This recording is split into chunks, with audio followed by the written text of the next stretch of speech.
congratulations, Vali, on the book, by the way.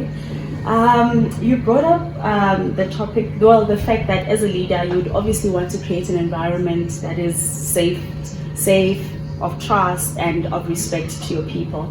I run a business that helps people who struggle with executive dysfunction, and I'm curious to know if is there a way to teach people how to be empathetic? Like, I'm naturally empathetic, and that's why this business comes so easy to me. But in terms of like other leaders, in terms of my employees, I would want them to actually have that in them. Is there a way in the brain somewhere?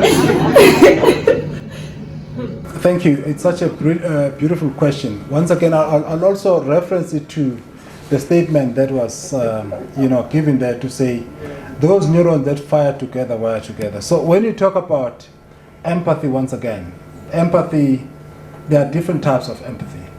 There's something that is called cognitive empathy, where you know that someone is feeling the pain, but you just have none of it. That's where psychopaths, they start playing their game, because they know that you are feeling the pain and they will play around that. And then there's another one that is called emotional empathy. So emotional empathy is more like sympathy. I feel your pain, but can we get over with it now and just do that? So you know it, but you don't do much. You say, I'm so sorry for you.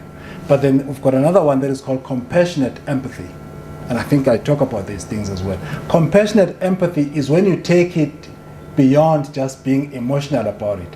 When you start saying, I feel your pain and how can I help you? Now, those are the things that we need to inculcate as part of our culture, to say we're helping you do that, because when something is just about bottom line, also it's a behavior that needs to be encouraged. Because sometimes people just do things, and you see some people who are called toxic getting more promoted, and you wonder why. My purpose as Veli Ndaba is to help people save themselves from themselves by transforming their minds from mental darkness to mental light. And to learn more, please visit my website, velindaba.com.